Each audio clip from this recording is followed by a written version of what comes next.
I'm Kristen with Austin Underground, and we're here today with Melanie Martinez. Hi. Hi, guys.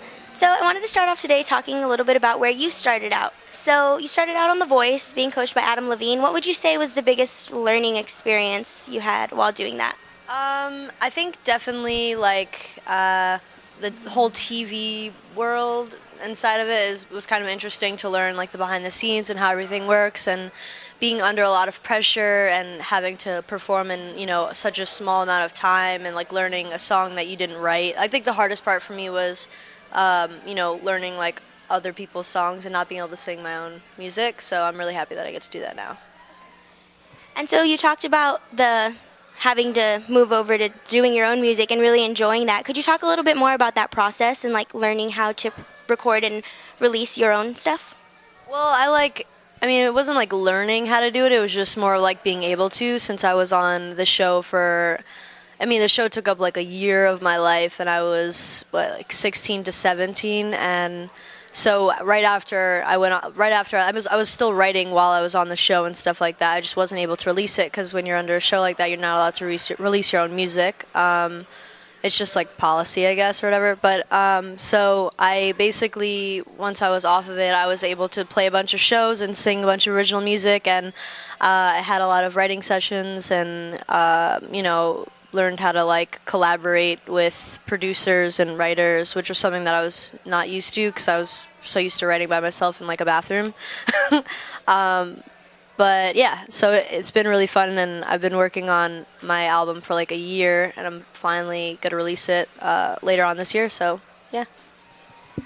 Okay, when you're asked about Dollhouse and that album that you released previously, you talk about how it's a concept album and it's a lot about your childhood and adult issues. What kind of themes or concepts can we be expecting from your new album?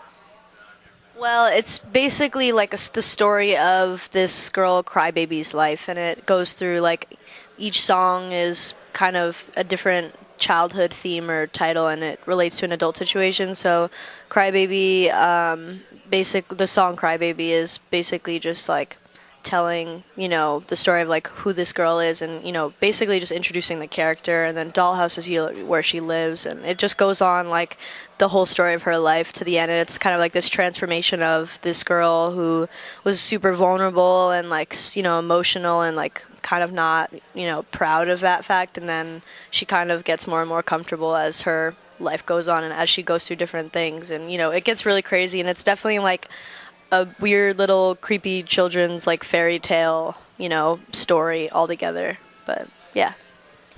Will your new album contain similar work like that, or are you thinking you're going to go in a whole new direction? Well, that is my new Crybaby is my album that's going to come out later this year. You're talking about an album after that? Oh, I have no idea. I haven't even started writing that yet. I have no idea. I think that, albums they reflect like phases in artist's life, so once I like hit that next phase of my life, I think I'll know, and when I start writing, I'll be able to figure out what the next album's gonna be about. But right now I'm still in that Crybaby mode. So something off of Crybaby is the song Carousel, right? And that was featured on American Horror Story. Did you get any cool opportunities after the song was featured?